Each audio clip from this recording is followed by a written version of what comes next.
So you started as like a young man, right? And for me, like when I was little and I went to, because I lived in California when I was younger, SeaWorld, and I was like, this is the most magical place on earth, and I want to be a trainer when I get older.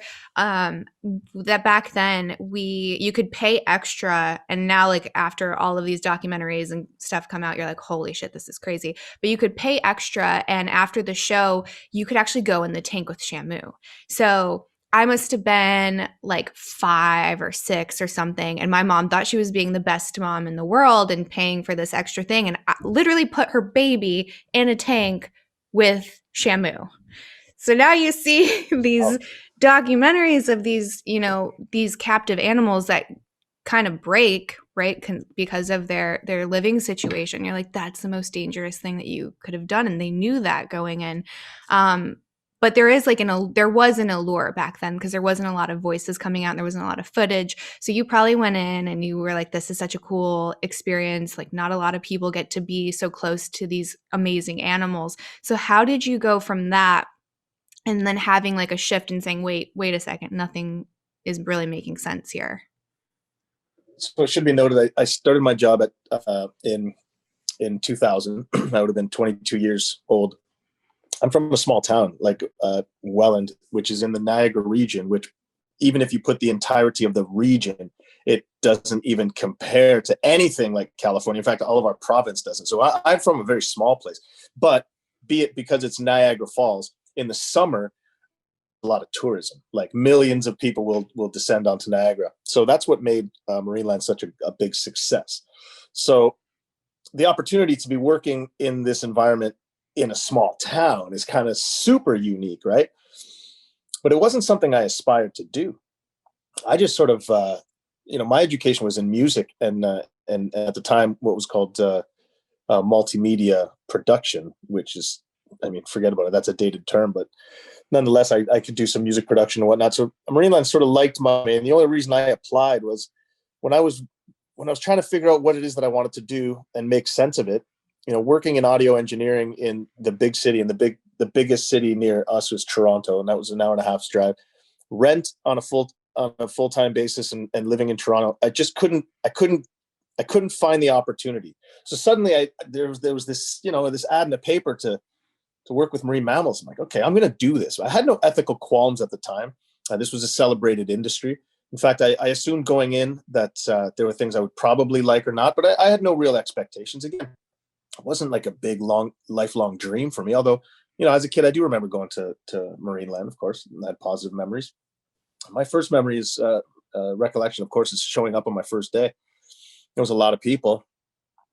They seemed to be competent, professional people. Okay, I'm in good hands. And as soon as you took a look at the environment itself and the animals, you're like, this is it's significantly more substandard than I would have expected. Mm-hmm.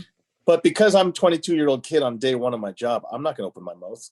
I don't know anything about these animals. I haven't any relevant degree in biology or the care of these animals. I have no experience. What the hell do I know? So, you keep that what the hell do you know mindset going into anything new.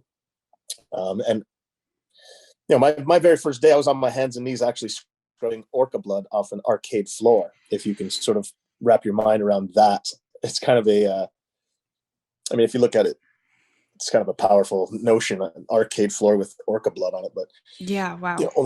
only days before an orca had passed away, and they performed necropsy, and then they dragged the carcass to the arcade because that building is adjacent to where the warehouse area is, where sort of the animals that you don't see exist. But so over the years, as you can imagine, I get more responsibility. I get a greater relationship with the animals. I get a greater understanding of the language of training.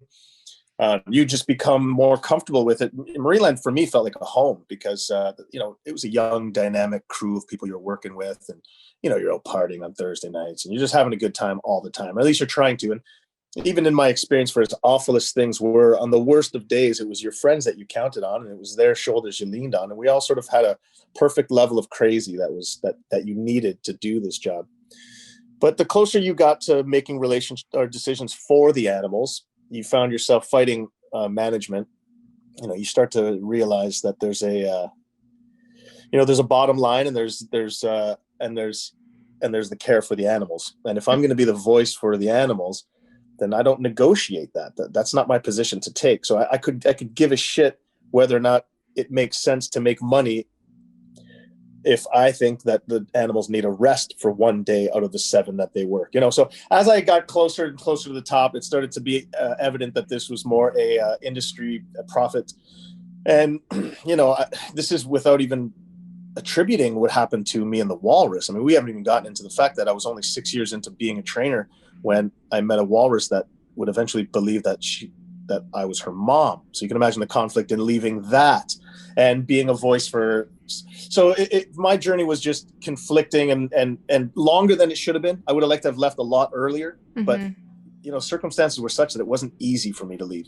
I left at 34 years of age, and I'll tell you something, at 42 now, I still feel like a 22-year-old kid. Forget about it. In fact, I'm in better shape than I've ever been.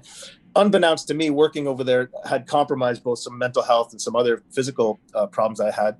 But things you don't know because you're in the environment, you're suffering from the effects of that environment for a long time. So when I think of how some of the things that affected me environmentally there, and I attribute it to what was going on to much of the health of the animals, you can attribute a lot of their deaths to just straight up the environment. It's the environment that kills them.